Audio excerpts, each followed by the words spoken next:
The last 7 months have been a very interesting experience for not only myself, the city of Carbondale, and the entire Southern Illinois region. At one point, Chancellor Cheng and I commented that it felt like we were tag teaming with the media on various stories. We have both dealt with some controversial issues, but we have faced them head on, and we're moving forward.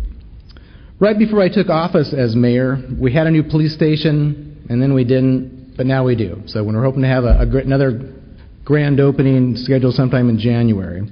Also, we had a city manager when I took office, and then he announced that he was going to retire. We thought we were going to have him from 3 to 5 years, and he turned 65 and decided that he was going to take the 3 years, so he's leaving us. But we're on course to have a new city manager probably on board probably the second week of January. Also, before I took office, we had grocery stores that weren't allowed to sell beer and wine, and now we do. So I think that was something that was long overdue. There are several announcements of new businesses hanging on the tip of Kevin's tongue, but we're waiting on the developers and the mall to give us the go-ahead to break the news. However, I can announce that Cool Spoon's Frozen Yogurts and Treats is opening out by Kohl's and the Great Outdoors Company. And Kirkland's Furniture, Gifts, and More will be opening in University Place next to Petco. And JCPenney's is going to have a $3 million renovation of their store at University Mall after the holidays.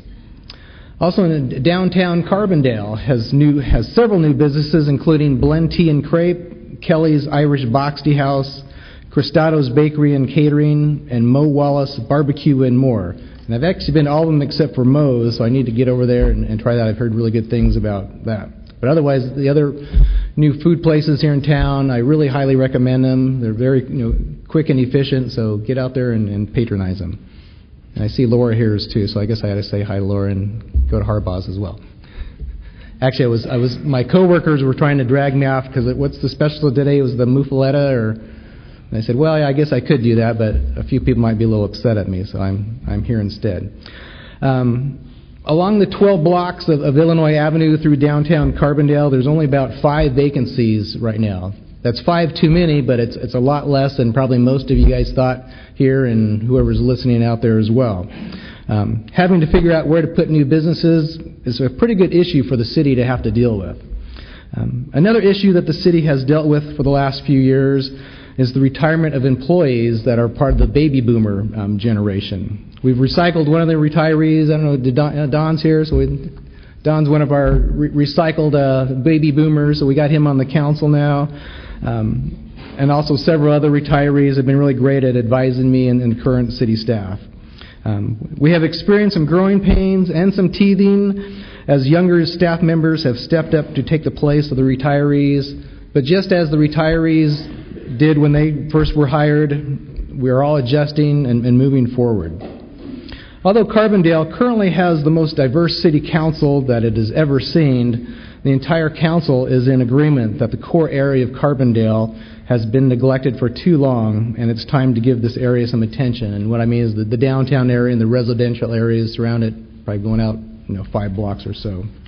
However, we do recognize our reliance upon the sales tax revenue generated by the businesses to the east and west of City Hall, and our reliance upon SIU and SIH as our city's 2 largest employers.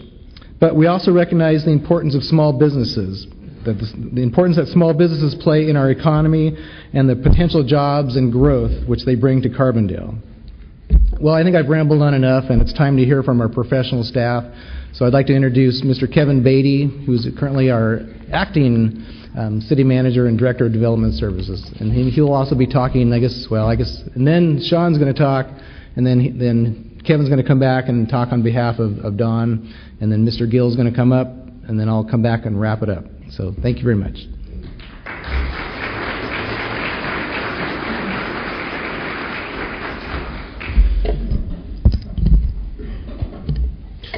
Thank you, Mayor Fritzler. Good afternoon. As the Mayor stated, my name is Kevin Beatty, and I am the Acting City Manager and also the Development Services Director for the City of Carbondale. And I'm standing in today for Don Orsini, as the Mayor had indicated, who was out yesterday and out today with back problems. And as the Mayor alluded to, we're trying to figure out if that was a true back problem or a ploy not to have to get up here in front of you guys and talk today. So in Don's place, I'm going to give you some information about the finance department and the budget and some projects that are coming up. The finance department consists of 4 diversified but interrelated functions, those being financial administration, accounting, revenue, and purchase risk management. The department also manages the information systems and public parking services division. These divisions employ a full-time staff of 16 people. The finance division provides services to the public as well as to the city departments. Services include treasury management, which are our investments, financial reporting, budgeting, and long-range forecasting. They also provide all of the accounting functions, including payroll, accounts payable, and accounts receivable, purchasing coordination, and worker safety and general property liability risk management. The department issues the billings and collects the fees for water, sewer, refuse, landscape waste, parking permits, and for those people who choose not to mow and maintain their properties, those bills that we have to issue when we have to take care of it. They are also in charge of locally imposed and collected taxes, which include the hotel-motel rental tax and the 3-cent per gallon municipal fuel tax and utility taxes on water, electric, and natural gas. The Information Services Division provides services to operating divisions of the city. Several major computerized systems are maintained by this division, including payroll, water, sewer, and refuse billing, parking violations, land use, and the city's accounting system. The division maintains the city's computer software, hardware, and manages the networks that link the city's different facilities internally and to the internet. Some key accomplishments this year within the Finance Department.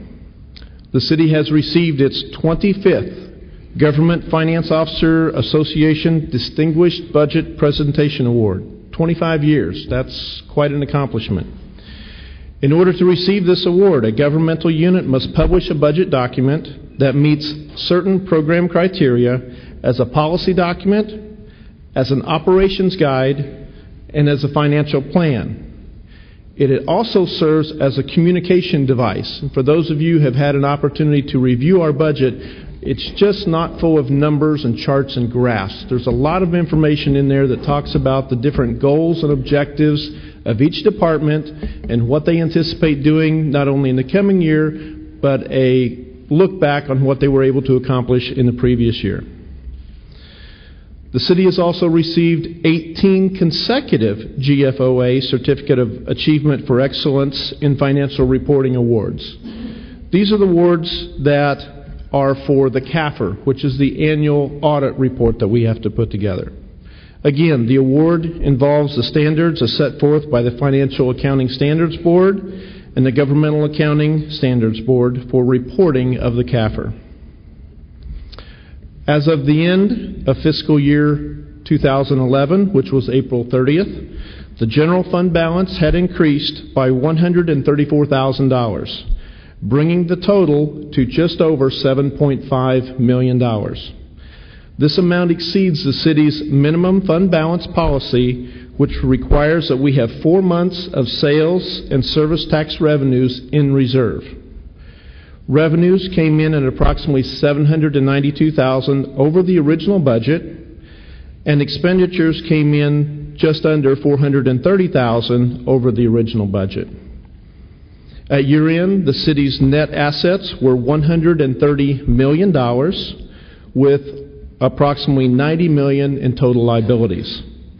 The city is in solid financial condition and will be able to maintain services and meet its commitments.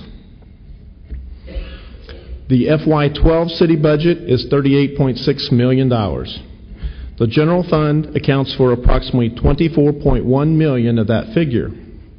One might ask, where do my tax dollars go and what is comprised in that $24.1 million budget? Well, the general government portion, which is comprised of administrative and community services, Legal Division, Finance Division, and Development Services Division accounts for approximately 32%. Public Works accounts for just under 12%. Public Safety, which is comprised of police and fire, is just under 50%. And then our debt service is about 7.5%. So as you can see, our debt service to our total operating budget is at a relatively nice factor. Currently, we are running on par with the budgeted revenues for fiscal year 12. At the mid-year review, which was August 30th, sales taxes, both home rule and general sales taxes, were $37,000 over our budgeted amount. For those of you who knew Ernie Tassoni, thank you, I had a mind block there. Ernie had a magic 8-ball that he would use to forecast what our revenues were going to be. And it was amazing how he would always come in at 1 or 2/10% over or under on a month-to-month basis. Now, most of you know a magic 8-ball really can't do that, but he always had one, and he referred to it as his tool. Recently, we refinanced the 2004 general obligation bonds, and in doing so, we also provided for the construction of a new fire station on the west side of town, while maintaining our overall principal and interest at the expected levels. We have also signed contracts and locked in our electric rates until December of 2014. The projected savings is approximately $90,000 over the current chargeable rates. The future challenges of the city. The pension fund is one of the city's #1 challenges. Currently, the police fund is 62% funded, and the fire pension fund is 57% funded. These funding levels are above the state average of 52% for these types of funds. These levels fluctuate as investments increase or decrease in value. There are several causes for reducing the funding levels. These include poor investment performances in recent years due to the general economic conditions, a high percentage of inactive personnel in the plan compared to the number of active personnel who are actually putting the contributions in, increased mortality tables, disability pensions, and unfunded increases to benefits by the state legislature. The agencies that govern pension funds in our state will require a minimum funding ratio of 90% by the year 2040. How can this be attained? There's only 2 ways. First, we have to have increased investment performance. The pension boards, which are comprised of current and retired employees, as well as appointed staff, are responsible for investment decisions. State regulating bodies, however, limit the percentage of fund assets that are available to invest in equities and in bonds. The remaining way to increase funding ratios are higher annual contributions from the city. The city would be required to increase funds to pay for the pensions. In closing, the financial state of the city is very solid, much more so than average communities. Thank you very much. At this time, I would like to introduce Sean Henry, our Public Works Director, to speak about our Public Works Department.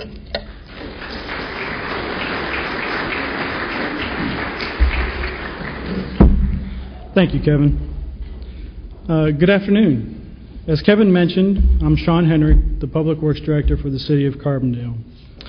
I'd like to begin today with just a quick overview of the Public Works Department and the operations that it's responsible for in the city.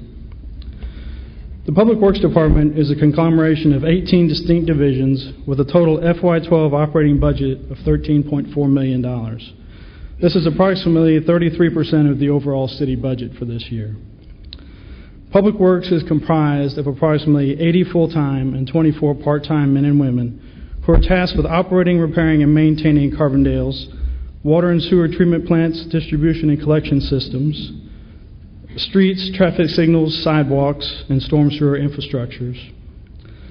Public Works staff also provides a variety of services, including refuse and recycling collection, cemetery and forestry operations, and building maintenance operations. Also, we're tasked with engineering design, construction project administration, and plan review. Staff also provides around-the-clock emergency response throughout the community for whatever's needed. In addition to the operating budget of $13.4 million, Public Works is also responsible for the development and oversight of the city's Community Investment Program, commonly referred to as the CIP program. For FY 2012, the city's CIP includes an additional $2.1 million for the design and construction of various projects in and around the city.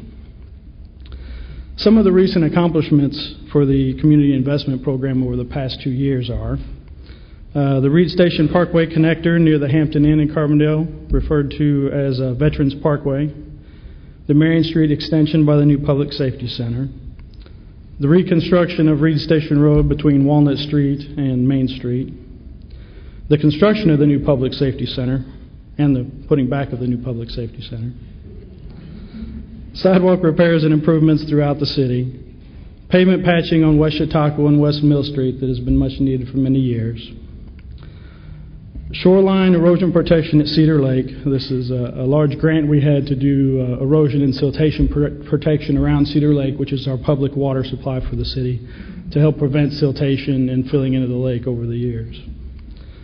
We also did a few raw water line relocations on our Union Hill Road raw water line, which is a 30-inch water main that brings water from Cedar Lake into town to be treated for us to all drink.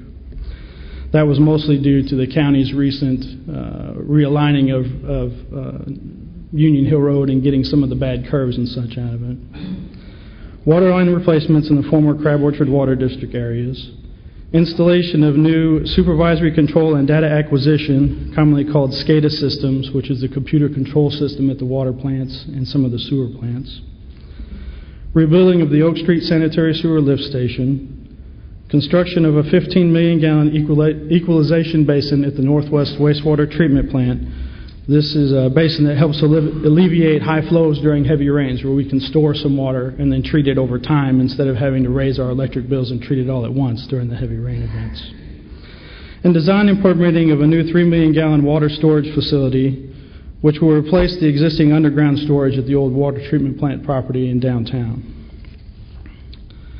Some of the projects we have in the works still yet this fiscal year, are design of the much anticipated new fire station, design of open space and bikeways in the downtown area, construction of more water line replacements in the Crab Orchard Water District areas, design and construction of new waste lagoons at the water treatment plant. As we treat water, we have some products we have to settle and get rid of also and take to the landfill. That will help us get the water out of them so that we don't have to pay as much. Design of renovations to the raw water pump station at Cedar Lake. That pump station was built back in the mid-'70s and has not had any work done to it since then, so we're going to do some upgrades for some emergency power supplies and other things there. Design of the Short Street Sanitary Sewer Lift Station rehabilitation and design of a new ultraviolet light disinfection system for the Northwest Wastewater Treatment Plant. The reason we use disinfection at the plant is it discharges water into the Big Muddy River, which is a recreational waterway. So we have to chlorinate and such during certain times of the year. This will allow us to get away from the dangerous chlorine gas. Some other items of note that were completed this past year include the adoption of a new solid waste code and associated refuse and recycling rates this past September. These much-needed code revisions and the accompanying rate structure will allow the city to continue to provide top-notch services to its residents for years to come. Also this fall, we completed the comprehensive water and sewer rate study, which culminated with the adoption of a new 5-year water and sewer rate structures this past October. These new rates will allow the city to increase its efforts in replacing the city's aging water and sewer infrastructure. Next year, and what we're looking forward to in the future, of course, the coming fiscal year will begin with the construction of the new fire station. From there, the engineering division will start the process of ramping up the construction of various water and sewer infrastructure projects as allowed by the new water and sewer rates. It is intended that these improvements will be constructed on a cash basis to avoid costly interest charges over the next 30 or 40 years. Parking lots and parking lot improvements will be designed and constructed as revenues allow for that system. Construction of street, storm sewer, sidewalk, and traffic signal and open space improvements will continue to be funded on a limited basis as tax revenues allow. This is primarily due as the revenues from the local improvement fund, as well as 60% of revenues from our motor fuel tax, or MFT funds, are currently being used and dedicated to debt service for the 2006 series street improvement bonds, which were used to asphalt most of the oil and chip streets throughout the city. These street bonds will pay off in FY 2017, which will then allow for approximately $750,000 a year to again be dedicated to much-needed street, storm sewer, and sidewalk projects. In the meantime, the focus of these types of projects will be on preservation and maintenance to preserve what we have. In closing today, Public Works is in good shape. The groundwork has been laid to maintain and replace our water and sewer infrastructure. Newly adopted refuse and recycling rates should provide for the efficient operation of these programs for the coming years, and we can see much needed funds on the horizon for street and storm sewer replacements. I sincerely appreciate the opportunity to speak with you today about Public Works.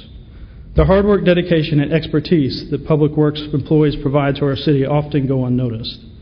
These men and women perform their jobs without complaint and for the greater good of our community 24 hours a day, 7 days per week, 365 days per year. If you get the chance, take a moment to think about what it takes to get clean water to your home or business, the benefits of flushing and forgetting about it, what the city would look like without refuse and recycling collection, and how you get from point A to point B without paved streets and sidewalks. If you get the opportunity, let a Public Works employee know you appreciate and care. A simple thank you goes a long way. Thank you, and have a good afternoon.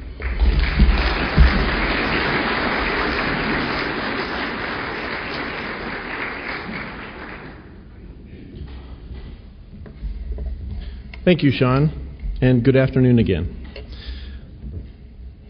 The Development Services Department consists of 4 divisions within the city: Planning Services, Housing Programs, Building and Neighborhood Services, and Economic Development.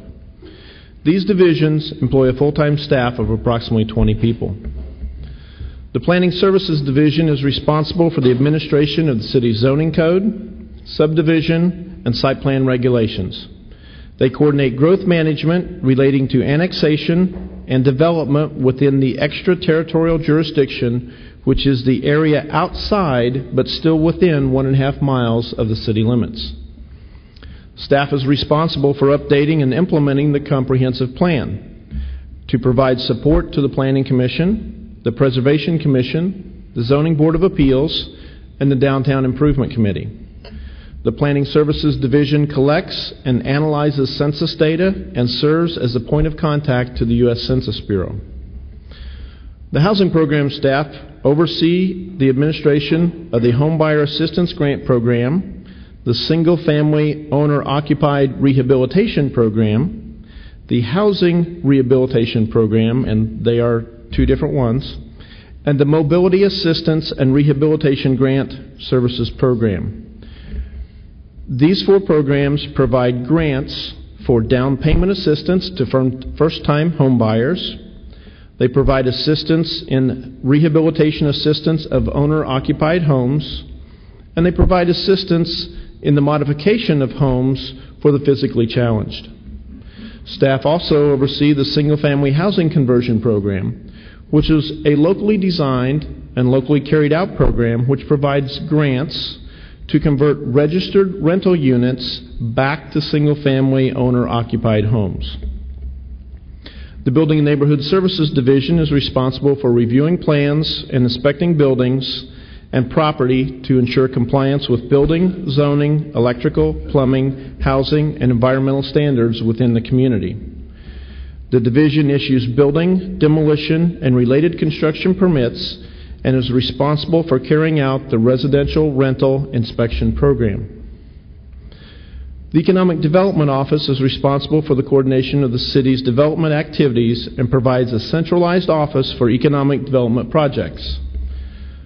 The office manages city economic development programs, including the Tax Increment Financing Redevelopment District, also known as TIF, the Carbondale, Murfreesboro, Jackson County Enterprise Zone, known as the Enterprise Zone, the Community Development Assistance Revolving Loan Program, and the Downtown Facade Improvement Loan Program.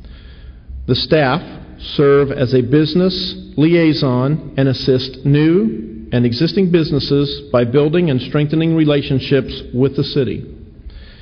The position also provides staff assistance to the Carbondale Business Development Corporation, which is a 501c3 not-for-profit entity, and participates in cooperative regional economic development initiatives. Some key accomplishments of those four divisions. This year, we initiated the update of the city's zoning code. We have continued the implementation of the comprehensive plan, which was passed in the summer of 2010. We have annexed over 51 acres and increased the population of Carbondale by over 200 people. We've assisted in the opening of several restaurants. Specifically in the downtown, we have Evelyn's, Kelly's Irish Box Tea House, La Unica Bakery, Blend Tea and Crepes, and Cristados. We have also assisted with the relocation of Long John Silver's on North Giant City Road. In addition to restaurants, we have also provided assistance in relocation and expansion of Goodwill and soon to be opened Mary Lou's Restaurant. And for those of you who do not know, Mary Lou's are moving one door south of their current location. We've also worked with the Veterans Administration in bringing a VA clinic to Carbondale, which will be located in a former Office Depot, Office Max building on East Walnut Street. We have provided financial assistance for the conversion of 4 homes in the single-family home conversion program, and we have provided down payment and housing rehabilitation assistance to 8 home owners. We've also approved sales tax and real estate tax incentives to 33 Carbondale projects and 7 Murfreesboro projects through the Enterprise Zone program. We have conducted over 2,000 rental inspections and over 1,000 hotel-motel room inspections. We have issued 4,000 environmental notices, and we have issued over 150 zoning certificates and reviewed approximately 15 site plan applications. We have also installed, with the work of Carbondale Business Corporation, over 2 miles of fiber optic conduit along Reed Station Road and Reed Station Parkway. Future plans for the city. As Sean alluded to earlier, the city will soon be making additional upgrades to the Crab Orchard Water District water system.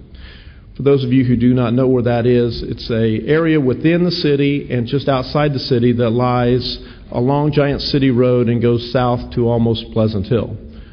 We took over that water district a couple of years ago.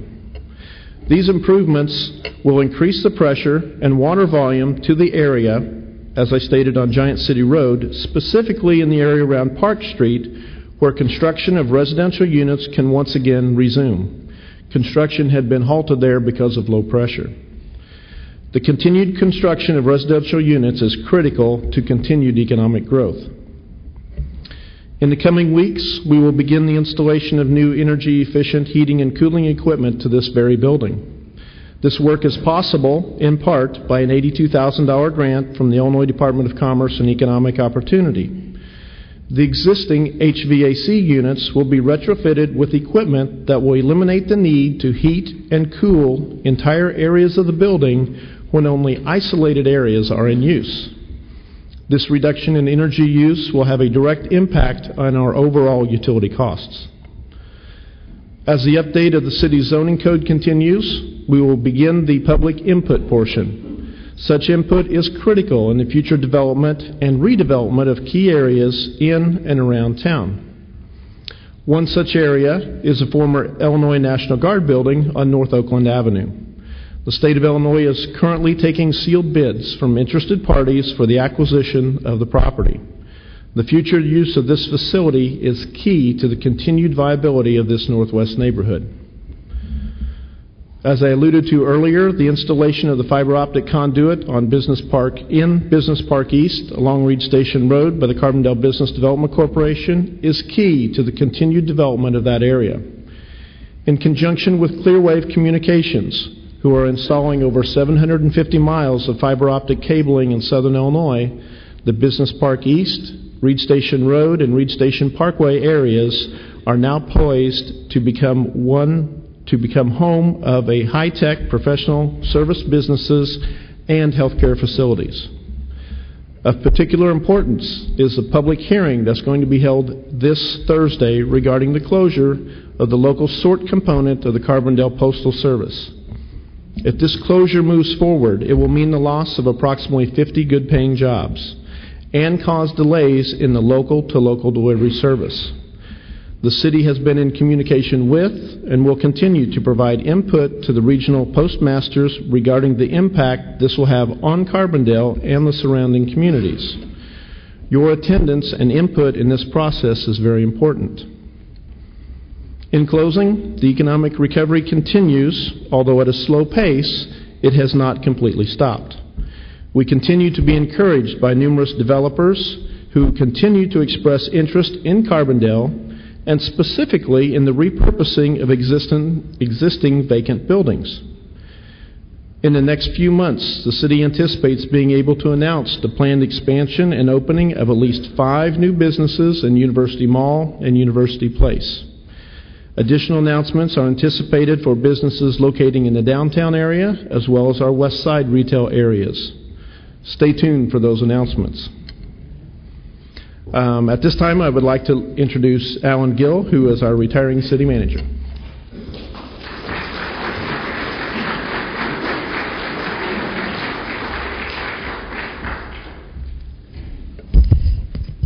Good afternoon. Yes, I'm one of those baby boomers that the mayor made mention to earlier. And here I am, 1 foot out the door in retirement, and I've got a microphone. Mayor, you must really trust me. Thank you for that. I want to depart a little bit from some of the more detailed nuts and bolts discussion that has taken place up to this point and talk a little bit more about some big picture issues and items, that I've been sort of, mulling over and I've used on a couple of other speaking engagements. One of the things we've been remiss in talking about so far today, and I'm about to fix that, is the strong public safety services that this community enjoys. We have an accredited police department, and we have strong fire department with area networks that they can rely on for aid when we need it from outside and aid that we can give when other communities need it. We've seen both of these departments in action in 2 major storms and 1 railroad derailment since I've been here. And I certainly hope the crisis management experience that we've had in the last 3 years isn't continued in the next 3. That's a wish for all of you and for those 2 fine departments. Among the positives, touched on briefly, but I do want to emphasize, it has been a privilege and an honor to be able to supervise the construction of the new public safety center that our police department has needed for so long. We've had the honor of constructing it twice, and please don't do it a third time. And I hope very soon that you'll be getting an invitation to an open house where there will be a lot more show and tell about what went into that facility. And it's also been an honor and a privilege to be able to help put the financing in place for the new number 2 fire station that has been talked about for many years and needed to be replaced for many years. And with the bond refinancing, we were able to get that done, and I'm very privileged and honored to be able to do that.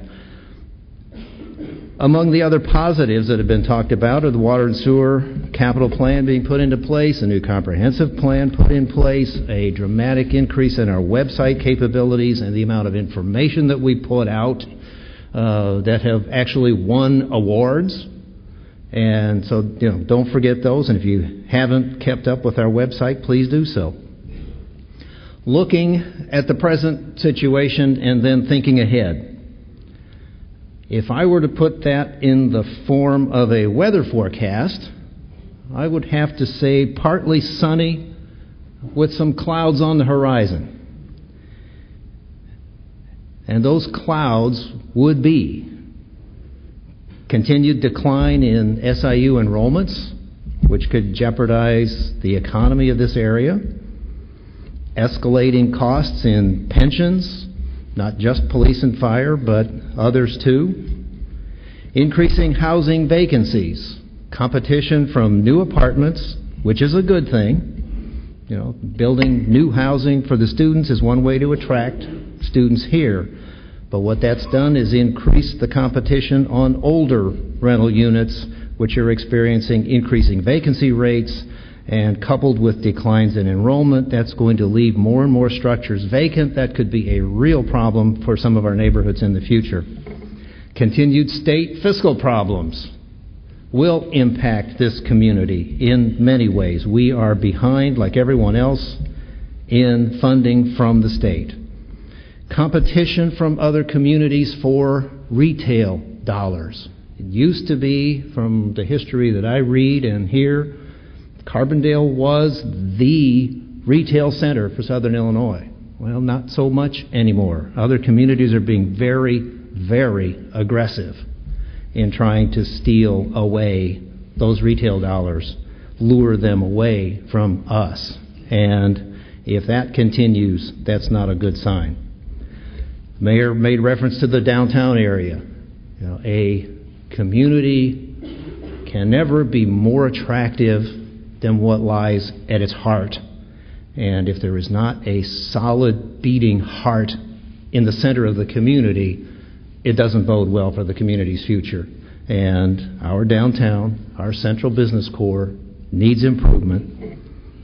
So how is the city going to deal with those challenges, with those clouds on the horizon? Because if we don't, the future trends might not be what we want. First, find ways to partner with the university to benefit both the city and the university. There are some of those already in the works. Improve the appearance and economy of downtown using city infrastructure investment as well as appropriate tax incentives to encourage business growth. Foster the growth of the entire medical sector. Southern Illinois healthcare is a growth industry for this community, and there needs to be ways found to encourage and support that growth. Support and encourage the growth of the tourism industry. For many people, that's kind of a sleeper. They just think of a few wineries out there in the country, but I think if you look more closely at the dollars that are flowing into this whole region from tourism, you would be amazed. And if you ever took the time to count out-of-state license plates at some of our local establishments, it would also amaze you. Support and encouragement is needed for SIU technical research and development activities, intellectual property, spin-off patents, ideas that can be put into production in the form of businesses here locally. Some of that is going on at Southern Illinois Research Park, and there is more happening out there that you ought to be aware of. If you're not, it bears a closer look. There are potential jobs and economic drivers that can come out of that very easily. Moving forward will be a challenge, especially in a challenging fiscal climate. Imagination and creativity are going to be needed. It may take some bold moves. It may call on the city to do some unconventional things. But that's what's going to be required if these challenges are going to be met. Personally, from everyone I know, from everything I know about this community, I'm confident that this community will rise to that challenge and we'll be successful in doing it, and I wish you all the best in the process. I think at this point I'll turn it back over to the mayor.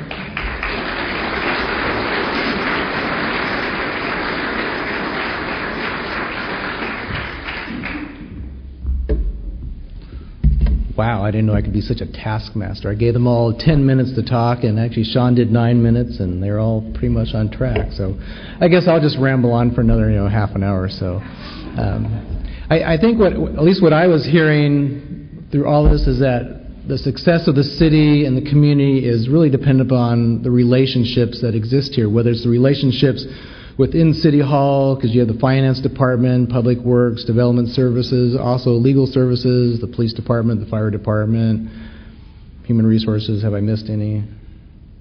Did I cover all the departments? But I mean, for the city to be working, they all need to be working together, and I think they do work really well together. Also, outside of the city, a lot of people don't think that sometimes the city and the university are really on the same, I guess, phone line, but we are. We actually meet monthly. There's a monthly meeting between actually the Chamber of Commerce, the university, and the city. We also have a monthly meeting with the school districts, the park district, the airport authority, and the city. I meet with the Jackson County Jackson County Growth Alliance. People always change names. Actually, my department at SIU, we're under a new name, so I always forget. We always answer the phone and say the old name, but we're getting used to it. But I think these relationships are very important to the city and to the health of the community, that we are getting along real well. But also, besides within the town, we need to be working as a region, which I think is going along really well. You talk about the Jackson County Alliance. They've been meeting with a group, Williamson County, and I guess a few other counties with the growth of Route 13. I was at the Illinois Municipal League in September, and I got to actually spend a lot of time with the folks up in Pinckneyville. Their entire council went to the conference, and so I kind of hung out with them since I was sort of the orphan from Carbondale. I even spent about 20 minutes talking with Mayor Butler, and it was just kind of nice. We just kind of sat there and chatted for a while and just got to know each other. I mean, he's a nice old guy. I think he's everybody's favorite grandpa, so I'm sure you all have stories to tell me about him, but I enjoyed getting a little chat in. I've been on the phone with Mayor Murfreesboro several times. We're still trying to nail down a time where we can meet. I actually joined the bocce ball, I don't know if it's a club or group in Murfreesboro, so I'd go over there and play, but most of the time we were playing on nights that they were having either council meetings or subcommittee meetings. Also, there's the Southern Illinois Mayors Association, and it's always sort of a break for me to escape from the city limits and get together with other mayors from Southern Illinois and just kind of either gripe or complain or just share ideas and how we can be working together. So these are relations that are really important. But then not only those, I guess, intergovernment relationships, even you get, I guess, within the core of the community. And I'd like to invite everyone to the Neighborhood Alliance meeting on January 14th. It's going to be, I believe it's at 9:30 a.m. It's a Saturday morning at First United Methodist Church. And this is actually a group that it kind of came out of our Study Circles program. And there's I don't know, is there 4, Jane? I think I saw Jane out there. Are there like 4 neighborhood groups that are, I mean, there's one, obviously the main one, and then there's some other ones, and we're trying to get other neighborhoods working together within their neighborhoods. But this Neighborhood Alliance meeting on January 14th is when they all kind of come together and share ideas about what they're doing in their neighborhoods and how they can be working together. So I'd like to invite you to that as well. I guess that's all I have. And I guess unless you want me to ramble on some more. Again, I want to point out the Shave It or Save It campaign for the scholarship fund. And if you didn't get the number before, it's 549-2146, and you can call, make a credit card contribution or drop off a check at the chamber. It's right across the street. So again, I'd like to thank the staff for abiding with my 10-minute rule, and I think they did a great job. I've always said it's real easy to talk for 30 minutes. It's really hard to just talk for 10 minutes on a topic or an hour. So I think they did a great job. And again, thanks to the Carbondale Chamber of Commerce for hosting this event. So, and thank you very much all for coming out. So thank you.